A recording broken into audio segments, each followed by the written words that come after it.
झटपट होणारी रुचकर अशी पोटाला आराम देणारी कुरमुऱ्याची सुकी भेळ बनवणार आहोत। त्यासाठी मी आधी त्याचा मसाला तयार करून घेणार आहे। त्यासाठी मी इथे 8-10 हिरव्या मिरच्या घेतलेल्या आहेत, पण या मी धुतल्या नाही आहेत, तर ओल्या करून सुक्या कपड्याने पुसून घेतलेल्या आहेत। तशीच मी इथे कोथिंबीर पण धुवून पुसून घेतलेली आहे। इथे मी बघा मीठ घेतलं आहे, जाडं मीठ घेतलं आहे। तुमच्याकडे हे अवेलेबल नसेल तर तुम्ही बारीक मीठ वापरलं तरी चालेल।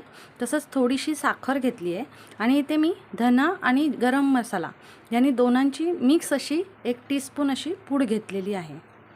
आता हे सर्व मिश्रण आपण एका मिक्सरच्या भांड्यामध्ये घालून घेणार आहोत।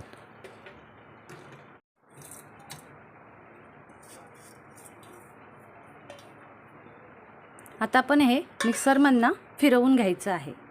इथे तुम्ही भेळेसाठी घेतलेलं साहित्य बघू शकता। या वाटीच्या मापाने मी 2 वाट्या कुरमुरे घेतलेले आहेत। हे चांगले कुरकुरीत आहेत म्हणून मी गरम करून घेतले नाही आहेत।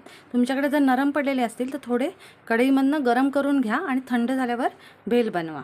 तर हे मी 2 वाट्या कुरमुरे घेतलेत। अर्धी वाटी कांदा घेतला आहे, कांदा तुम्ही कमी जास्त करू शकता। कोथिंबीर घेतली आहे इथे। तसंच मी शेव घेतला आहे बघा, बारीक शेव घेतला आहे अर्धी वाटी। अर्धी वाटी मी भाजक्या पोह्याचा चिवडा घेतलेला आहे।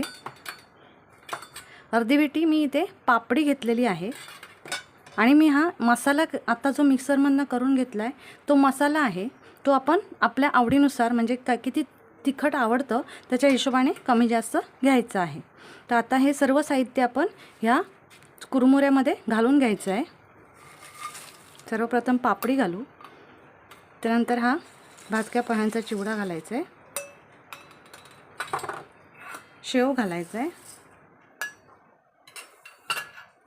कांदा घालायचा आहे। मी ह्याच्यात टोमॅटो वापरत नाही आहे।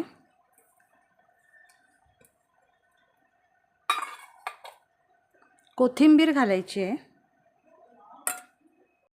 हा जो मसाला आहे तो घालून घ्यायचा आहे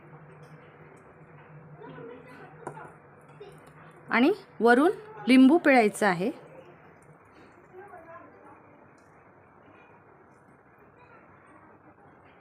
आता हे सर्व मिश्रण एकजीव करून घ्यायचे आहे।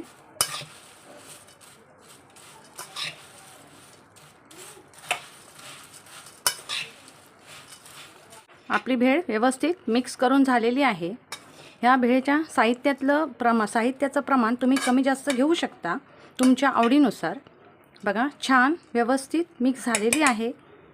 आपण टेस्ट करून बघू। वाव, एकदम मस्त रुचकर अशी भेळ आपली तयार झालेली आहे।